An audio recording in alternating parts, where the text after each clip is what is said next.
Good afternoon, you're watching Q News. Let's take a look at the top stories making the headlines this hour. Israeli naval forces intercepted most vessels in the global Qnews flotilla to Gaza. According to flotilla organizers, 21 ships have been halted, while 18 more are out of contact and presumed intercepted. The Qnews vessel closest to Gaza lost communication this morning, and its location is unknown. The Marionette vessel remains in touch, but is furthest from Gaza and expected to face inspection soon. There was no immediate independent confirmation of the vessel's status.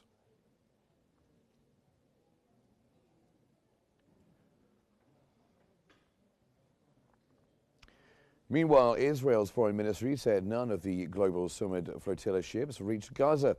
As Israeli media reported, the Navy seized more than 40 vessels. According to Israeli media, the Navy intercepted more than 40 boats attempting to breach the blockade, with hundreds of activists taken to Ashdod. Authorities said those detained face a choice of voluntary departure or legal proceedings that could lead to forced deportation. There was no immediate independent verification of the total numbers. Names and faces. We demand that they stand trial for their crimes against humanity. The European Commission says it is closely tracking reports of the Israeli forces boarding the global Qnews flotilla ships, urging respect for international law and maritime rules. Brussels stressed adherence to international law, navigation norms and maritime regulations in handling the convoy. It also noted appreciation for the flotilla's role in highlighting Gaza's humanitarian crisis, saying such initiatives underscore the urgent need for global attention to Palestinian suffering.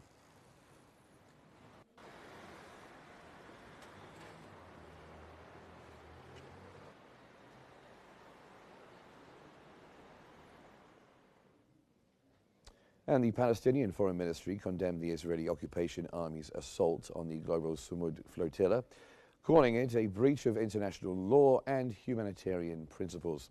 Ramallah said the flotilla has the right to sail in Palestinian waters to deliver aid and urged the international community to protect the convoy. It called for activating accountability mechanisms against Israel for obstructing humanitarian relief and violating navigation and humanitarian norms.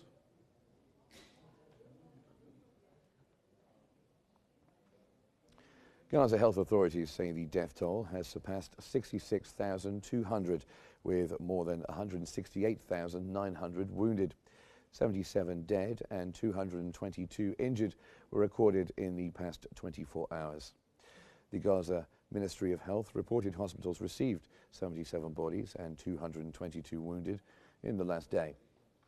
It added fatalities from strikes on aid centers have risen to more than 2,400, with more than 17,700 injured. The figures are issued by Gaza-based authorities amid ongoing Israeli military operations.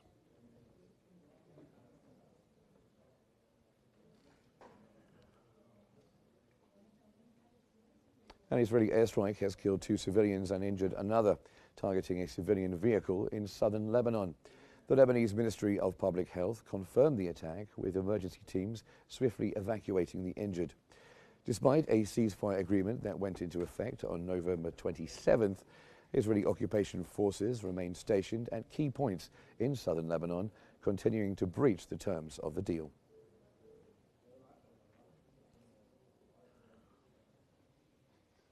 UN Human Rights Chief Volker Turk has reported that 100 Lebanese civilians have been killed in Israeli strikes since the November 27th ceasefire brokered by the United States and France to end the war with Hezbollah.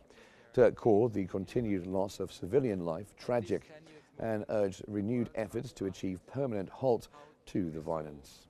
Since the ceasefire, the UN has verified 103 civilian deaths in Lebanon.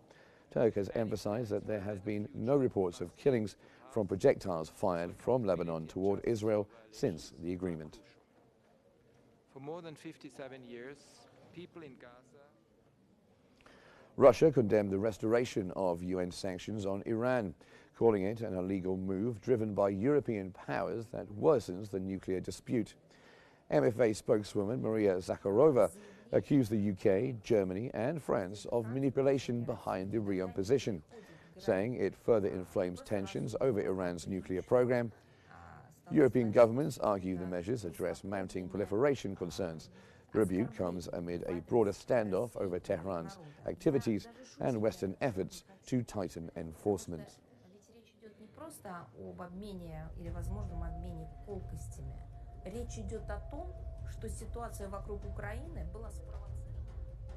And that's our top stories for this hour. Thanks for watching. Stay tuned for more updates here on Qnews.